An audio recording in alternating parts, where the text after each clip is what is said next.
What helped me feel the permission to create what I wanted to or what I felt was important or have that internal drive you're talking about was actually a quote from Cleon, one of my favorite authors. He says, "Artists are professional noticers. And when you're making a piece of art, what you're doing is just turning the audience's attention towards something you think is worth their time."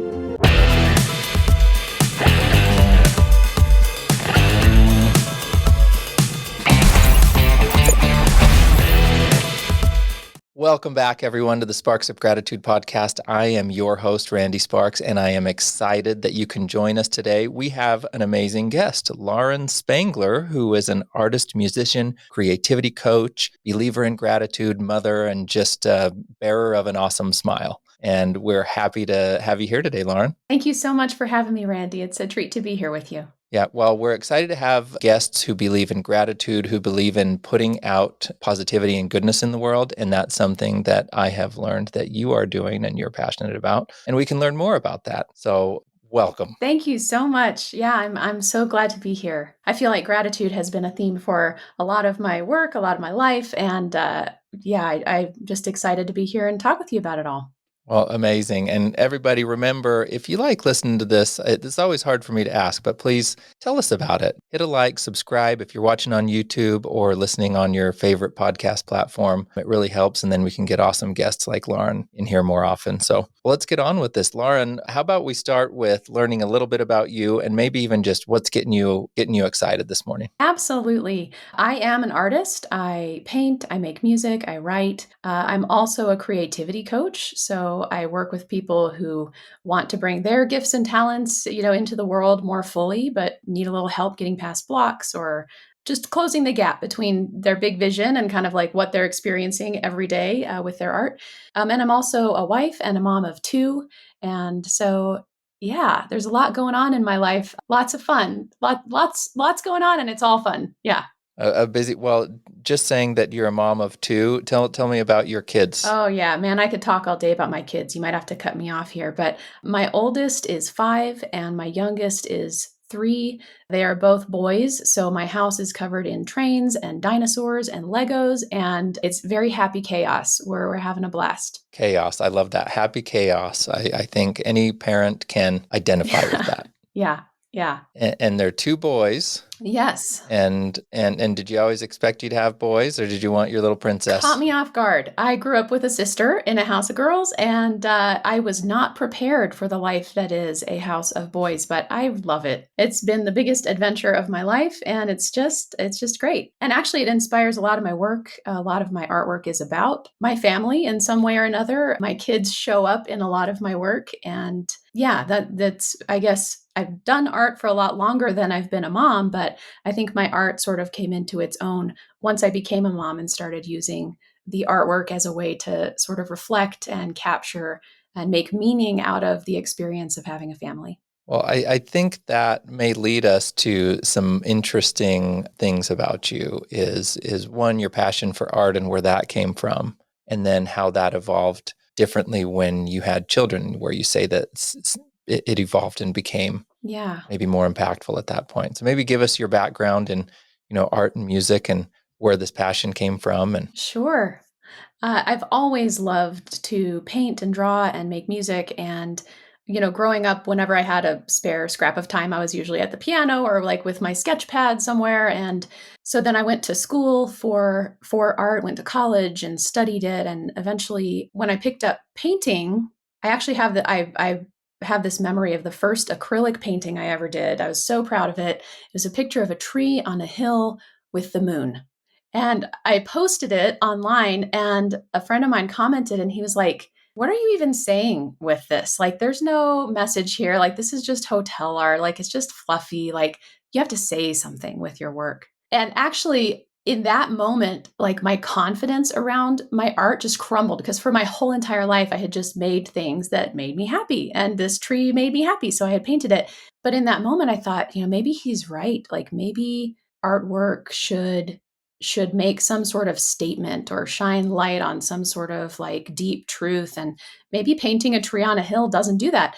And so, to be honest with you, I didn't paint for years because I would sit down and I would look at the canvas and I would go, okay, what am I going to say? Like, what deep truth am I going to, dig into here with my piece? And of course, that layered on tons of pressure and made it really hard to get started on anything. And I would come up dry and wind up just walking away and just leave the canvas blank because I felt like I didn't have anything that was worthy, or that was valuable to talk about. And I wound up actually going through several years. It wasn't necessarily triggered by like that specific moment, but for a lot of different reasons, I went through this period of time where I just didn't make anything for a long while. And then it wasn't until when I was on maternity leave, I suddenly had this resurgence of creative energy, and I started painting again, and I started making these pictures of mama and baby animals in these tender little moments together, and like capturing these delicate little precious moments I was having with my kids. And at that moment in time, suddenly it felt really meaningful. Like it felt really big, even if I was just painting, a mama panda bear snuggling her cub or something that I think my friend would have thought was a little fluffy and silly. For me, it felt really profound. And I think the reason it felt so profound is because of sort of the journey we had with the birth of my first son and what early parenthood was like for my husband and I. So I think that's where the gratitude was rooted. And I'm glad to go into that story if you feel like it would be interesting to you. I would love to hear the story. There's a thought I have about some things that you said there where you used a word, you said should, and I want to ask you about that. You had a friend comment on the artwork that you were so proud of and asked, what does this mean? What are you trying to say? And then you responded to me just now that oh, maybe I should say. And so tell me about what that felt like. It seemed like you felt a pressure from some outside that I should be doing what somebody else wants. Absolutely. I should be giving a message rather than what's coming from inside you. Is that 100%. And at that moment in my life, I was in college. I was studying music. I was classically trained in music, and there was a huge emphasis, which is where I was as an artist at that time. There was a huge emphasis on like, what score are you getting? What marks? There's a lot of external validation that stems from the importance of learning the craft from people who know it. But I was at that moment in time just really focused on whether the people who seemed to know more than me thought that what I was doing was right and whether I was meeting the mark and clearing the bar. And so I think I was particularly in a mindset in that chapter where I was really focused on external validation and input. And so my friend's comment came at this time where I was just like really, really open to feedback, maybe more open than would have been helpful at that time. But I think what helped me feel the permission to create what I wanted to, or what I felt was important, or have that internal drive you're talking about, was actually a quote from Cleon, one of my favorite authors. He says, "Artists are professional noticers, and when you're making a piece of art, what you're doing is just turning the audience's attention towards something you think is worth their time." And that concept hit me like a lightning bolt, because that's when I realized, like, yes, art can be a tool for activism, and that activism can be a movement around highlighting injustice, highlighting discord, and bringing those things up to our awareness so that collectively we can do better, right? It can also be a tool for activism to help people notice and celebrate and not take for granted the things in life that are beautiful and harmonious and wonderful, and that is its own form of activism, especially in a world where we seem so obsessed with looking at the things that are going wrong, excuse me. Yeah, so obsessed with looking at the things that are going wrong. So I think that concept has given me the permission to create whatever I would like to turn people's attention to. And for me, that has been the fun and precious and silly moments that happen within a family, or the beautiful scenes of nature, or like whatever it is around us in the world that I think is worth taking a beat to stop and notice and be grateful for. I love that. And it's very true that art can create a message that is provocative in many different ways. And we can use that to give that message. And you have learned and now have permission from inside yourself to say, well, this is the message I want to share. And it stemmed from this experience you had with the birth of your first son. I'm curious about that. Yeah, that's right. So my first pregnancy was super easy. Blue skies, clear sailing, no issues at all, and which I was incredibly grateful for. I know that's not always the case. And so my husband and I had this really uneventful pregnancy, and we didn't expect anything to go wrong toward the end. But then, right a few weeks before my due date, my baby stopped moving. And we went into the hospital to get a scan and make sure everything was okay. And I will always remember the face of the ultrasound tech as she was doing the scan. And, my husband and I were just watching for that sigh of relief from her, like, oh, okay, everything's fine. And that didn't happen. She just looked more and more concerned. And then she sort of rushed us upstairs to talk to a doctor. And we learned that the umbilical cord was wrapped around his neck 3 times, and it was pretty tight. So luckily, his instincts had kicked in and he had stopped moving. But we were just suddenly in this emergency situation where we needed to get him delivered as quickly as possible and get him through a safe delivery. And so we were not expecting it at all. I was like weeks before the due date, and we found ourselves in an emergency C-section. They delivered my son, and he didn't take that first breath. He didn't breathe for 17 minutes. He didn't breathe. So we had the doctors and nurses like around him, doing CPR and trying to resuscitate him, eventually intubating him.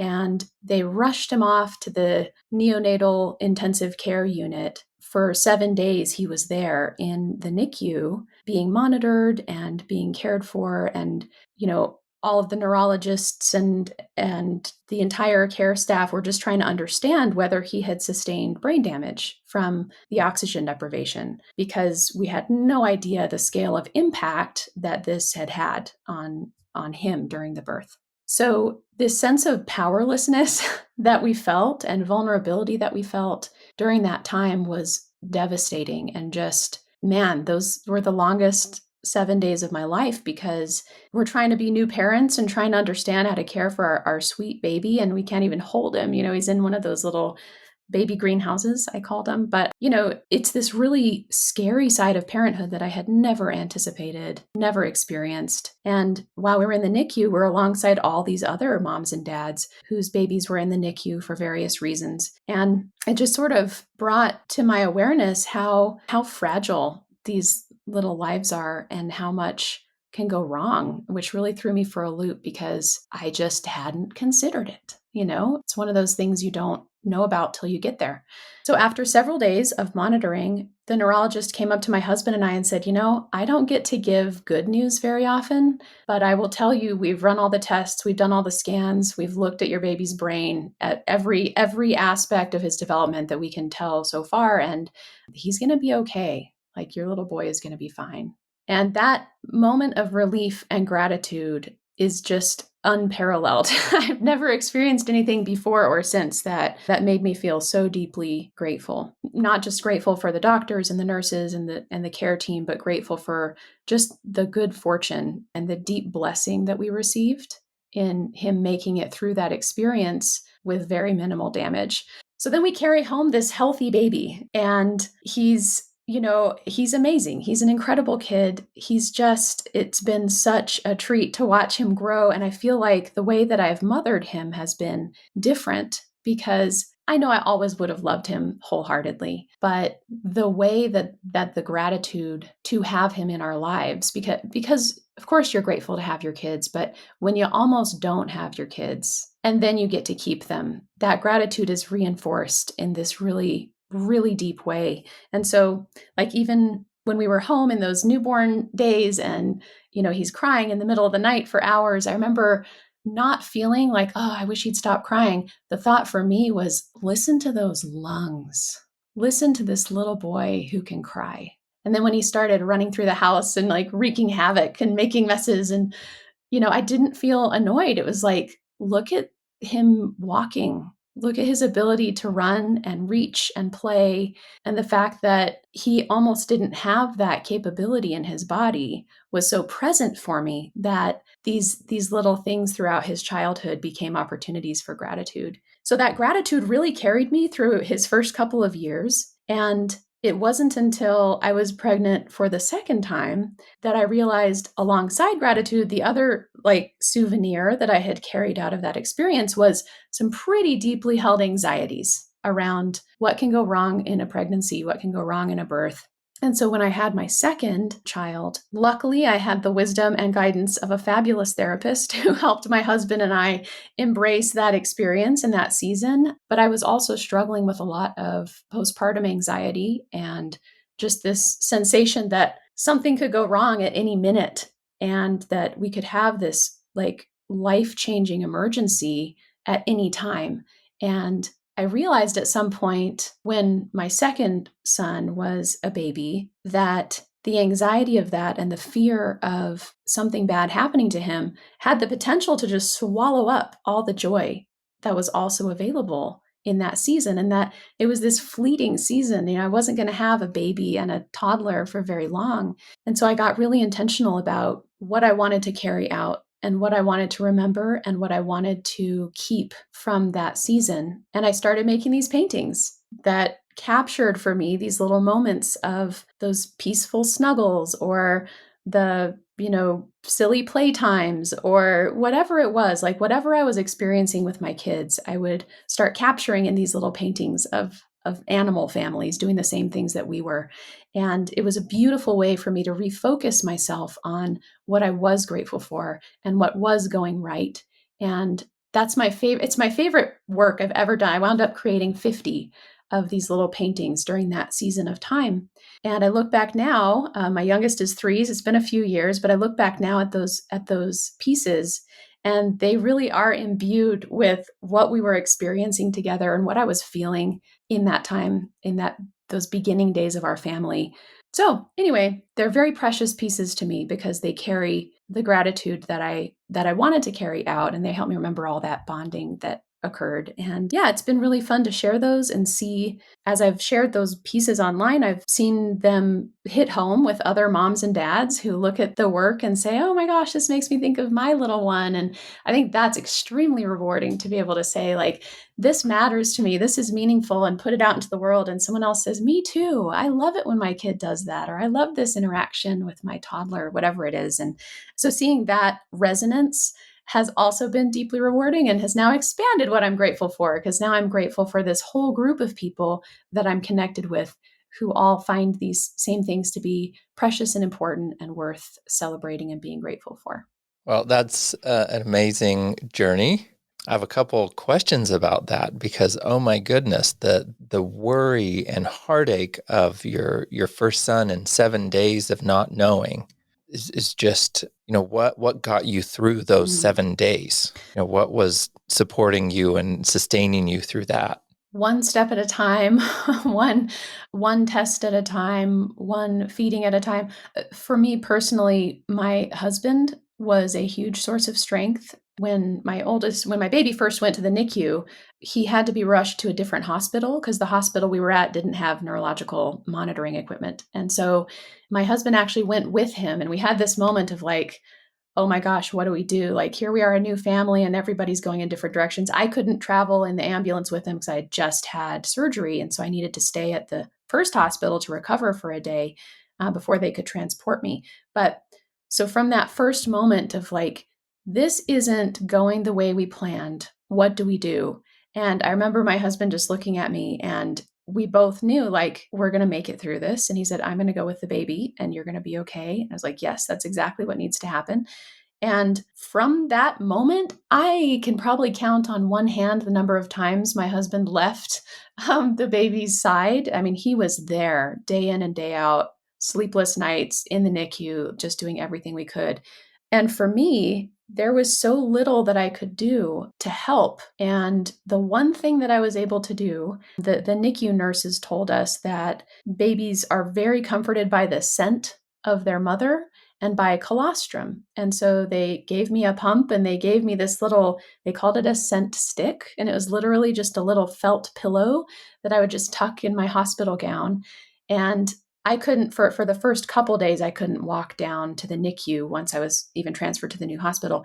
But the nurses would transfer the little scent stick from me and go lay it in his little bed in the NICU. And he would kind of turn toward it. And and be able to at least have this idea that his mom was around somewhere. And then they would give me the little scent stick that had been in his little bed. And my one job was to try to establish a milk supply for him. And so that's what actually got me through the first probably 4 days was okay, I've got to heal.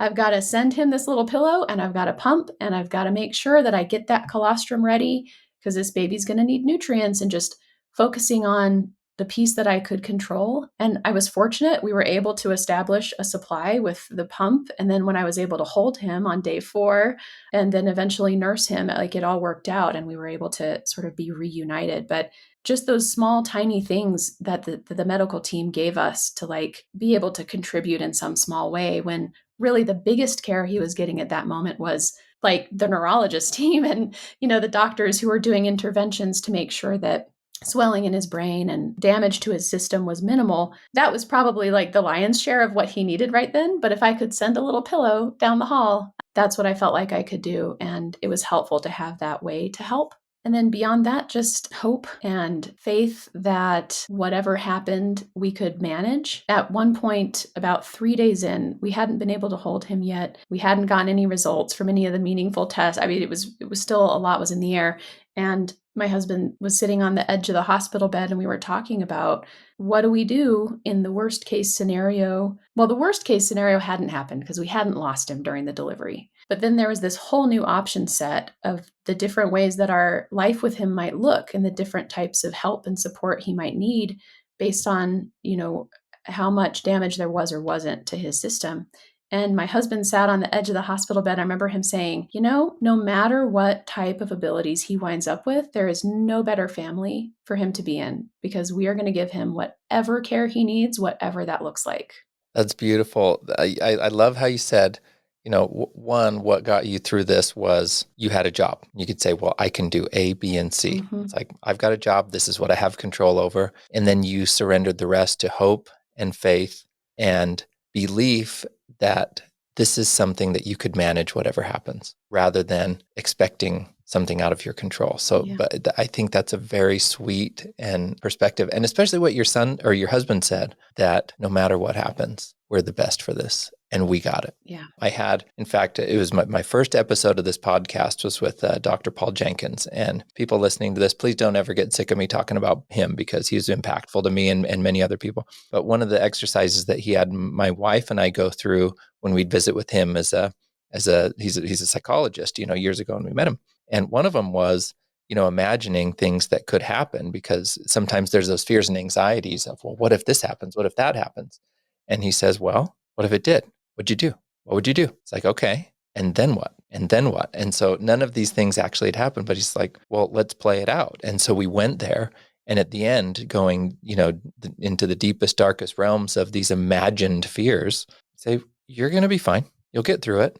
Even if it's hard, you got it. And it prepared us for actual events that had happened later because we weren't so shaken by that. But that's the next question I have for you is this experience you went through with your first son gave you hope and gratitude, but also was the contributor to the anxiety you had with your second of saying, oh no, I'm pregnant again. A whole bunch of stuff could happen. And that kind of took you down. You mentioned that you had a therapist that helped you cope with that.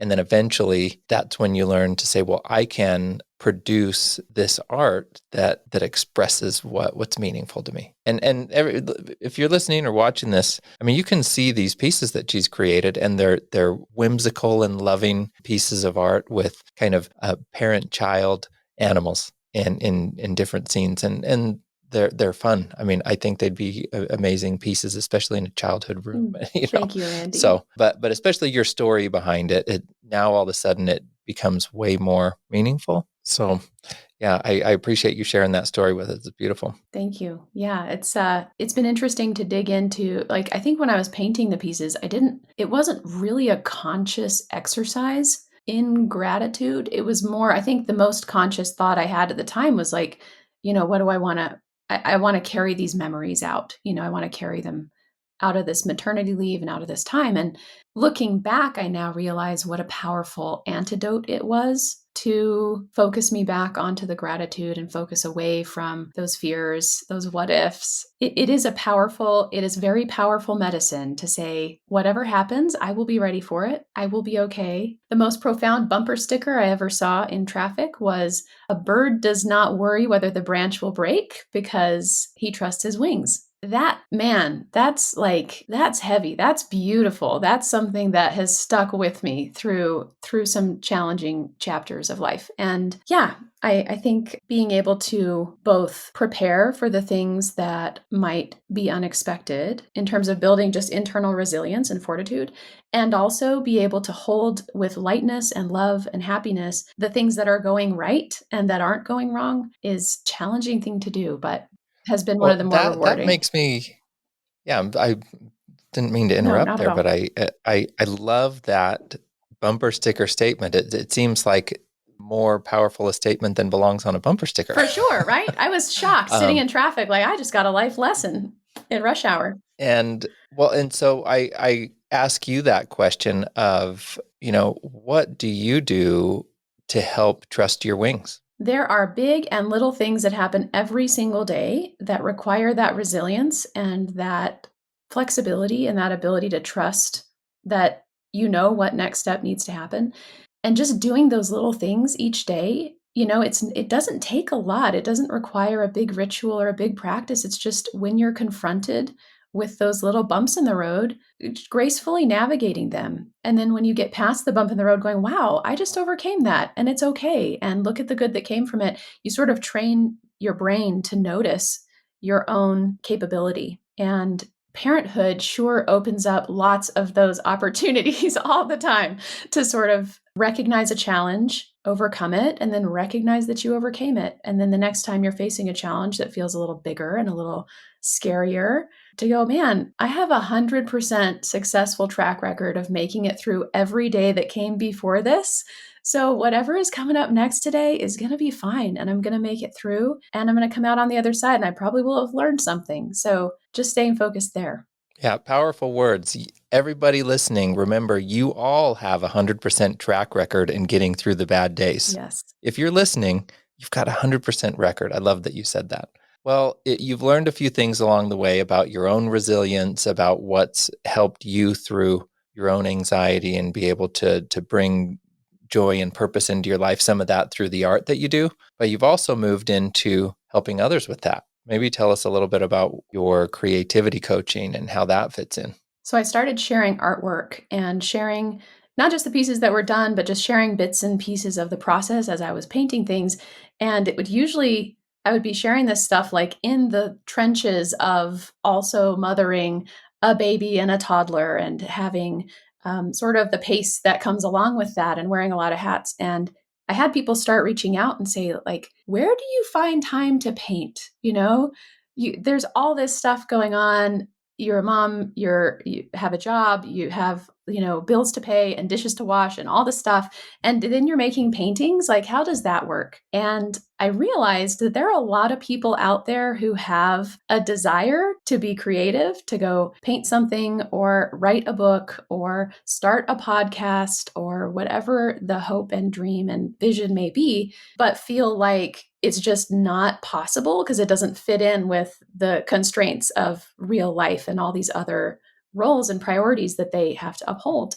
And I think part of that comes from the fact that we've sort of built up these confusing definitions around what it means to be an artist and what it means to do art in like a worthy and valuable way. And so I started talking with these people about how it looked in my life and how I was able to make it work and the type of reward I experienced in that. And it started to be contagious, and other moms and dads, or just busy people in general, started to use some of the tools and techniques and frameworks that I had discovered for myself, and implement them in their own lives and have the same rewarding experience and get to see their artistic visions and projects take form within the ecosystem of their real life. And so that was a whole new level of exciting, rewarding, fun activity for me, because it had never occurred to me to connect with a whole circle of people who are walking the same path I was of being an artist and being a parent and doing all of it in harmony with, just across all these different roles. So yeah, so that's what I do now. I absolutely love it. I get to work with a whole range of people across the creative arts, and it's an absolute blast.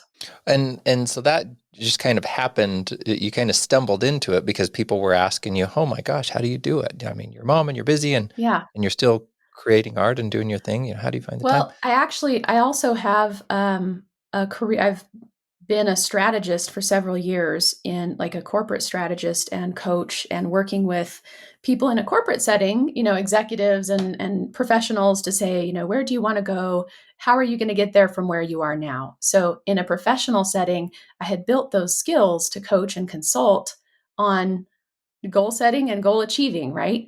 And when I started talking with other artists about how to do that in a creative sense and how to bring that same type of strategy and intentionality into your creative life, I realized that it was valuable and people found it helpful to have someone walk beside them through that transformation of going from, gosh, I really wish I could do my art, to, oh my gosh, I'm doing my projects every day. I'm churning out this body of work that I'm so proud of, and I'm doing it 3 decades before I thought I would, because I'm not retired.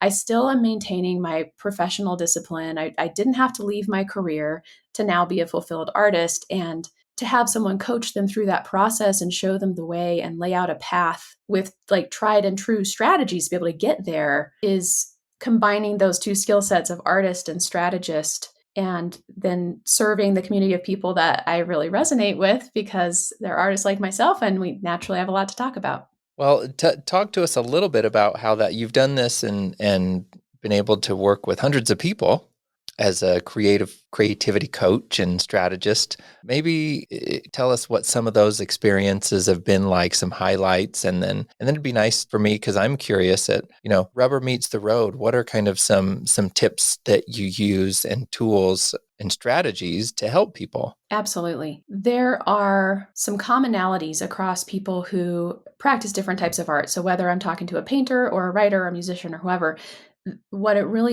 what we really focus on is the common denominator of the relationship that that person has with their creativity. Just like any relationship in your life that's important to you, a relationship has to be tended intentionally. It has to be cultivated and nurtured. When you're in a thriving relationship, you're probably spending some good time in that relationship. You probably have clarity around what you're seeking in that relationship and the value that it brings you. You probably hold that relationship in a high regard in the way you speak about it and think about it, the way you talk about yourself regard to that relationship. And I think a lot of artists unintentionally slip into dysfunctional relationships with their creativity, where they're not spending quality time. They're not talking about it with a lot of regard and love. They're not envisioning themselves in a healthy way in the context of their creativity. And then, of course, they're not getting the results they want. They don't feel fulfilled in that relationship. It doesn't bring them joy. It doesn't bring them the accomplishment and achievement that they're looking for. So I always drill down to the base of, what relationship do you want to have with your creativity? Like, how do you want to feel when you're in a creative space? How do you want to feel when you're turning an idea into a product or a project? How do you want to feel when you're sharing your art with another person? And all of those things are experiences that we can craft. You can choose how you want to feel as an artist and how you want to feel in relationship to yourself as an artist. And then we can build not just the mindsets and perspectives that support that, but also the really tangible, concrete routines and rhythms and practices that make that a tangible reality in your life and actually support your creativity like on the daily. And so it's been really interesting to see how that philosophy applies every artist I've worked with, and the transformation that they experience is really dependent on like what they're coming in with and where they're feeling stuck. So I worked with one painter recently who is extremely talented. She's a painter and an illustrator, and she was struggling with just deep burnout, like really significant blocks where she would come to her studio, be completely unable to create anything, and walk back out totally deflated and frustrated. And she started to really panic when that burnout started to impact her sales, started to impact her income. And through the process of really getting honest about how she was relating to her creativity, how she was relating to her practice, we were able to sort of unravel some of the things that were holding her back and get her back into this space where she would come to her studio and be overflowing with ideas and feel really excited and have a lot of work that she was putting out into the world, a lot of new collectors coming into her world. The funny thing is, we overcorrected because after a few sessions, she came back and she's like, "Oh my gosh, Lauren, I'm having a terrible problem now. I can't turn it off." She's like, "I'm losing Uh, sleep. I have all these ideas. I'm like interrupting date night with my husband because I have these ideas. I have to drop everything and go do them." So then we did more fine tuning, right? Because now we have imbalance in a different direction in that relationship. We need some better boundaries around when that creativity can come to play. So it's fun to see how this unfolds in different ways for different artists in different fields and disciplines. And it's always rewarding to watch them walk out the other side with a more fulfilled experience, more balance, more reward. Yeah, it's a beautiful thing to watch. I love that. One of my most fundamental core values, or that's most important to me, is connection and relationships. And I don't always think about it as relationship with. I know in the hierarchy of my relationships, at some point it arrives at relationships with things. I've got my relationship with higher power, spouse, family, and friends, and go through all that. But there's always the other stuff and the things, and music and art, and I have a relationship with that. I love how you bring that out. And then I'm curious to hear maybe even a little more of how you help people. How do people respond to that when you describe that they have a relationship with it? Is it news to them that that this is something that they can define? And you say, look, if you're treating this poorly, what kind of relationship do you expect out of it? I think most people What's haven't. that like sometimes? Yeah, it's a little sobering. I think conceptually it's often new, and most people haven't thought about the relationship they have with their creativity. So it's usually a fresh thought for them. And then when we're first talking, I mean, we always start the conversation in a place of pain because the reason they're talking to me is something's not working, something's not feeling good.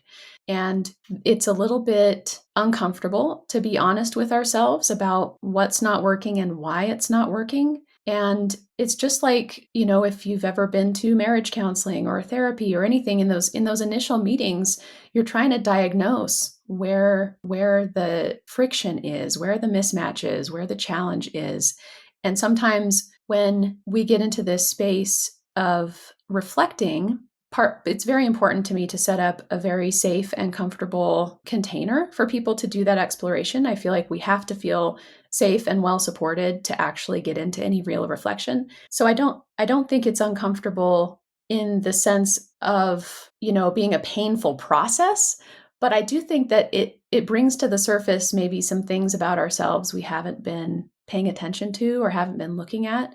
And I think for most of the people I work with, the first half of that first conversation is a little bit crunchy. It's a little bit, we're only going to move forward if we know where we're starting from.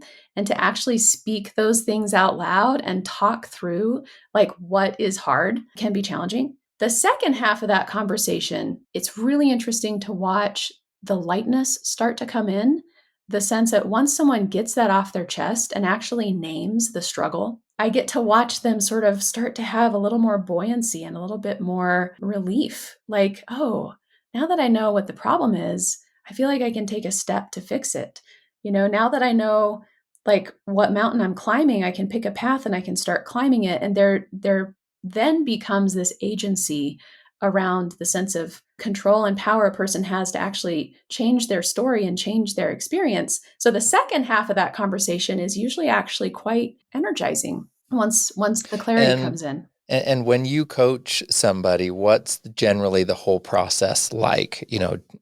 Time. It sounds like the very first thing you do is you kind of have that wrestle with, Yeah. that uncomfortable acknowledgement and realization and identification of, where that pain's coming from or the relationship with that. And then the buoyancy and light comes Yes. afterwards. But then what's the rest of the process like? How long is somebody usually working with you? Yes. And So zooming what out, does that yeah, look like? what is the whole top to bottom? There are 4 phases I like to bring people through, and the amount of time it takes to get through those phases sort of depends on the person and where they are with their experience. And there are different, if we're doing one-on-one coaching versus group coaching, timelines can look different, but the framework is always the same. So we start by understanding where they are, what their creative life looks like in terms of really the state of health of their creative practice and their creative experience, and understanding what is showing up for them in their life as an artist and where it comes from, like where they are, just triangulating like that you are here on a map. That's phase 1. Phase 2 is setting the vision. So releasing all of the things that feel hard right now, releasing all of the how is this going to happen, all of the logistics, all of the just letting go of all of that. I ask people to define what would their ideal creative experience be?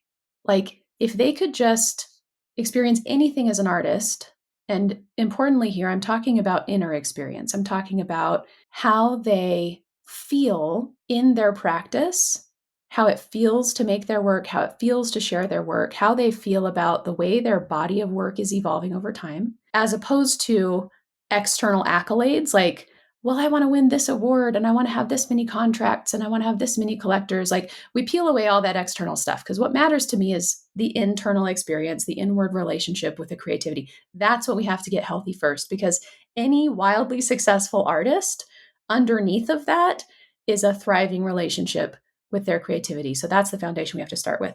So phase 2 is getting clear on, in an ideal world, what does that relationship look like? Then phase 3 is, okay, how do we bridge that gap between where you want to go and that vision that you have and where you are right now on the ins and outs and ups and downs of your everyday life? How can we build in concrete, tangible routines and habits and practices and mindsets that help take you toward that experience you're seeking? And what always shocks people is how easy it is.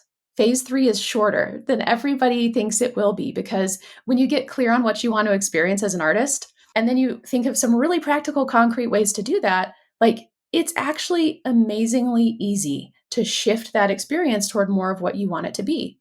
And we talk through pieces that are really tactical, practical, like how can we build in a creative practice into your schedule? Like look at your calendar. How do we figure that out?